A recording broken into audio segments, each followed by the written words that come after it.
So what about on the full time side then? Let's say a startup's got to that point where they need a full time marketeer in the business. Then what sort of marketeer do you think they should hire at that point?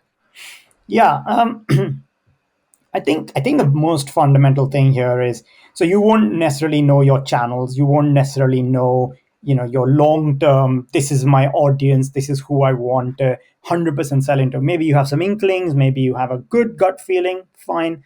So the most fundamental thing you're looking for your first hire is that ability to be agile. To as part of your hiring process, you want to have some processes that are like almost asking them, this is what has come back as data from this experiment that we did. How would you move forward on this? That Mm. is the most important fundamental skill. They might be able to tell you, this is what I've already done in this business, and therefore I'm pretty certain it'll work. Great. That's amazing. Great. You're bringing that knowledge. You uplift our ability to do well in that one particular channel or two channels really well. But still very fundamental is, you're able to do that in our new target market. You're able to do that in the specific geography we're targeting. You're able to understand the nuances and how to grab attention in this ever more and more saturated world. Mm. So I that test and iterate mentality is a non-negotiable. Fine. And Then, you're almost describing a T-shaped marketeer, then, are you?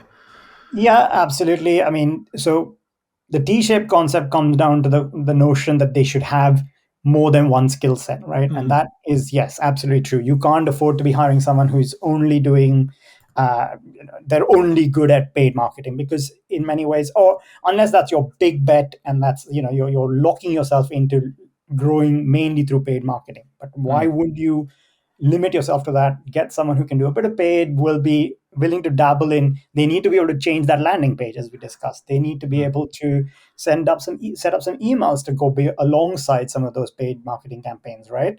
You need someone who's able to manage all that process in the back end, some little bit of marketing operations, web analytics knowledge. That's all the kind of stuff that they should be bringing to the table.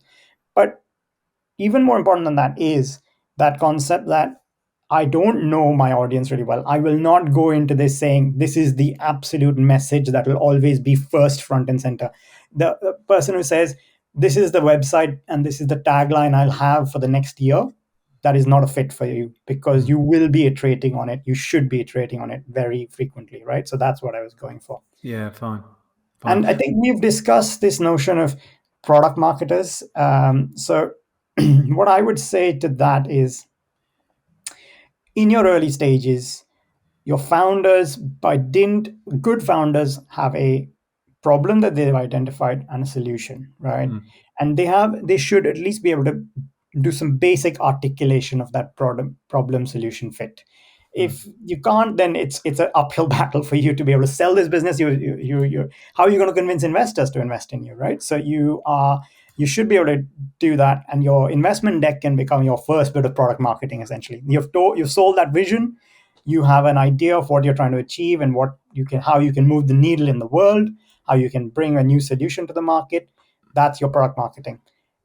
Nowadays, of course, product marketers don't just limit themselves to doing that. A lot of them produce the landing pages, distribute as well. Great. So essentially a T-shaped product marketer, right? Yeah, But yeah. I would say, don't over emphasize on hiring someone who's going to come in with all that strategic knowledge at that moment in time, who's going to be the person who's going to go around looking across the industry and across all your competitor set to know how to position. That should come from the founders. You'd rather get someone who's putting the message out there, getting the signals back, and telling you, this seems to be resonating. This didn't resonate, not because the message is wrong, but because we didn't capture the right, you know, our Mm. audience at the right time. There's a whole bit of timing and stuff as well that comes into this, right?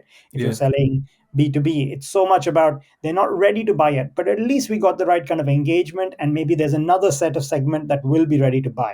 Mm. Great, let's find that. So the person who's willing to keep trying new things and keep shifting the way of messaging, but also how it's distributed, is your perfect first hire, I think. Yeah, an agile person, it kind of makes sense, doesn't it?